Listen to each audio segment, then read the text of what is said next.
మీరు ఓట్లేస్తే గెలిచినటువంటి పట్టభద్రుల ఎమ్మెల్సీ తిన్మార్ మల్లన్న గారు రీసెంట్గా మీ మీద కూడా చేసారు వ్యాఖ్యలు. అయినా ఈ పిల్లగానికి ఇంకా గిదే పని ఉంటుంది, రోజు అటు పోతాడు ఇటు పోతాడు, అలాంటి బెదిరించి ఇలాంటి బెదిరించి కేసులు వేసి పైసలు తీసుకుంటాడని చెప్పి మాట్లాడుతూ ఉన్నాడు. ఈయన అసలు నిరుద్యోగే కాదని చెప్తా ఉన్నాడు. తిన్మార్ మల్లన్న సిగ్గు ఉండాలి ఈ మాట అంటున్నాను.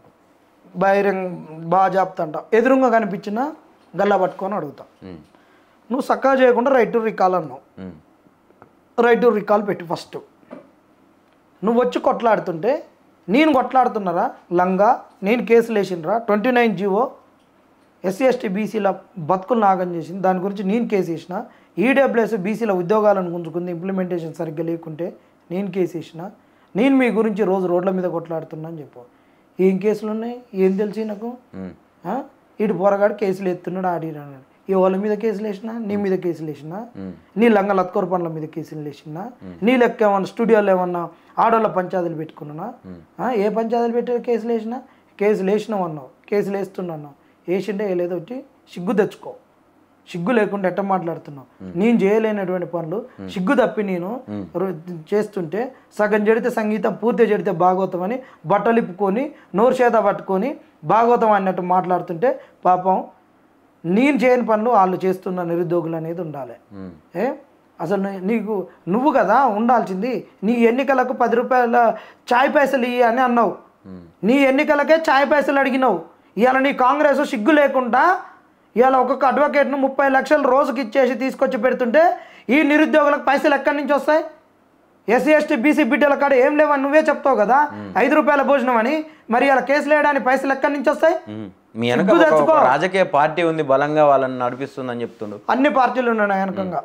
రామచంద్రరావు గారిని కలిసిన, బండి సంజయ్ని కలిసిన, ఈటల రాజేందర్ను కలిసిన, హరీష్ రావును కలిసిన, కేటీఆర్ను కలిసిన, కాంగ్రెస్లో ఉన్నటువంటి వాళ్ళను కోదండరావును కలిసిన, ఇప్పుడే చెప్పినా కదా బల్మూరు వెంకట్ గారిని కలిసిన, అందరిని కలిసినాం.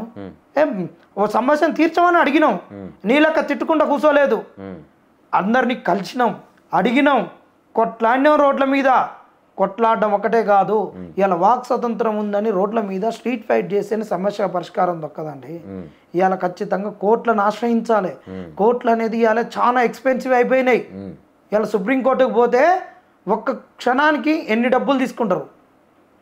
మొన్న ఒక జడ్జిమెంట్ వచ్చింది కదా, ఆ జడ్జిమెంట్కి మరి ఆ పార్టీలు ఎన్ని ఖర్చు పెట్టినాయి? మరి నీ పార్టీ ఎన్ని ఖర్చు పెడుతుంది? గ్రూప్ 1 మీద ఎన్ని పెడుతుంది? కంచె గచ్చిబౌలి మీద ఎన్ని ఖర్చు పెట్టింది? సిగ్గు లేదా? నువ్వు ఎన్నడన్నా బతుకు పోతే కదా, ఒకరి తరపున న్యాయం దక్కాలని నువ్వు కోర్టు మెట్లు ఎక్కితే కదా. ఎంతసేపటికి మైకులు పట్టుకొని మొత్తుకునేది తప్పితే, నీకు సెటిల్మెంట్ల దందా తప్పితే వీళ్ళ జీవితాలను మారుద్దాము, ఒక న్యాయాన్ని ఉపయోగించుకుందాం, న్యాయదేవత దగ్గర ఎంత అవినీతి జరుగుతుంది, ఏ విధంగా న్యాయ వ్యవస్థ ఉంది, ఎట్లా ఉన్నది ఏంటిదని ఉండాలి కదా. మొన్ననే కదా గవాయ్ గారు చెప్పింది, ఒక రిజర్వేషన్స్ని ఇంప్లిమెంట్ చేస్తున్న ఇన్ని సంవత్సరాల న్యాయ వ్యవస్థ లేదని చెప్పినప్పుడు వీటన్నిటి గురించి అవగాహన ఉన్నాడు. ఆయనమ్మ అది సిగ్గు తక్కువ, మాకు బుద్ధి తక్కువ. ఎందుకంటే ఇలాంటి దొంగను మేము గెలిపించుకున్నందుకు పట్టభద్రులుగా. అప్పటికే ఒక మంచి వాగ్యకారుడు ఒక పాట రాసిండు, నమ్మకరో తీన్మార్ మల్లన్నను అని చెప్పిండు. రెడ్లని తిట్టినోనికే వాళ్ళది పట్టుకొని సమర్ రాస్తుండని చెప్పిండు. ఇంకొక వాళ్ళు రాసిరు, ఇంకొక వాగ్యకారుడు నమ్మితే మోసపోతారో తీన్మార్ మల్లిగాని అని ఇంకొక వాగ్యకారుడు రాసిండు. ఆ రోజు కదా నువ్వు అందరు రెడ్ల కాడికి మమ్మల్ని ఈ రెడ్లని ఈరోజు తిట్టేటని, ఆ రోజు రెడ్ల ముడ్లు ఎందుకు నాకినవు అంటున్నావు? ఆయన నువ్వే కదా చెప్పింది. ఆయన ఈడబ్ల్యూఎస్ వల్ల పోలీసు రిక్రూట్మెంట్ ఎంత నష్టం జరిగింది. మరి నువ్వు ఎటు పోయినావు, ఎక్కడ పోయినావు? మాట్లాడుతందుకు అది నోరా పెంట అనేది ఒక సోయి తెచ్చుకొని మాట్లాడాలి. అలాంటి పనికి వాళ్ళతో ఇలా మమ్మల్ని అంటాడు. బరాబర్ చెప్తున్నావు, ఇలా మమ్మల్ని అంటున్నావు. నీ నిరుద్యోగుల పక్షాన్ని నిక్కచ్చి కొట్లాడుతున్నావు. ఏది వాస్తవం అయితే, ఏది జెన్యునో, ఏది ఫ్యాక్ట్ చెక్కర్తో చెక్ చేసుకోరో, ఏది కాంగ్రెస్ పార్టీతో తిట్టించుకోకూడదో మేము వాటన్నిటి నుండి జాగ్రత్తలు పడుతూ ఉద్యమాన్ని తీసుకొని పోతున్నాం. కొంతమంది వాళ్ళన్నా అటు ఇటు అవుతున్నా మీ వల్ల మాకు అధికార పార్టీ నుండి మాటలు పడుతున్నాయన్నా నిక్కచ్చిగా వచ్చేటటువంటి వాళ్ళు ఉద్యమాన్ని ప్రతి ఒక్కరు చేయండి. మీ రంగు ఏందో బయటికి పెట్టుకోరి. మీ మెడల మీద ఉండాల్సిన కండువేంది, మీ ఆలోచన ఏంది, మీ రాజకీయ భవిష్యత్తు ఏంది, దీనిని క్లారిటీగా రాండి.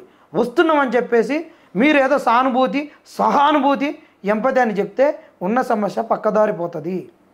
కాబట్టి క్లారిటీ రమ్మని నేను కొన్ని చెప్పే క్రమంలో కూడా నా మీద విమర్శలు చేస్తూ నన్ను నా క్యారెక్టర్ని అసాసినేట్ చేసే విధంగా అసలు డబ్బులు తెచ్చిర్రు, బరాబర్ తెచ్చినా, అందరి రాజకీయ నాయకులు ఇంటికి తిరిగినా, అన్ని పార్టీల గడపలు దొక్కినా, ప్రతి ఒక్కరి దగ్గర పోయినా. ఎందుకు పోయినా?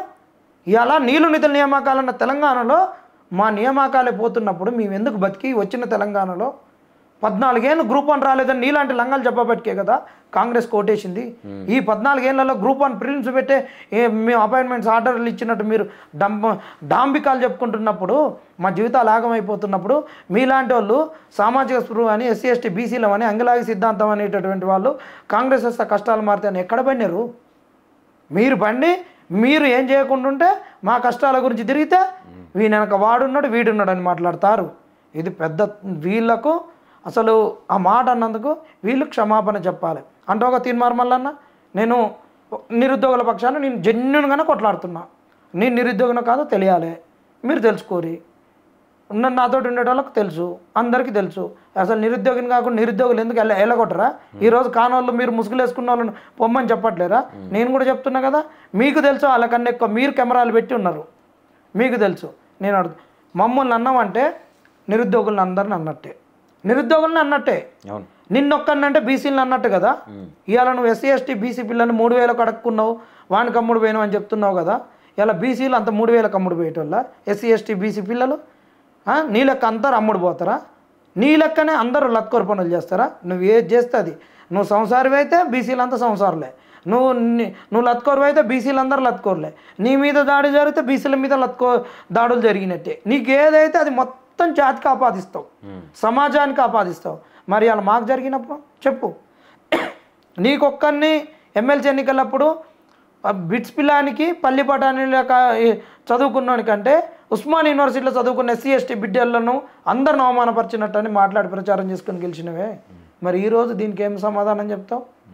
ఆ మాటలను అన్నోళ్ళకు సిగ్గుండాలని అంటాను నేను.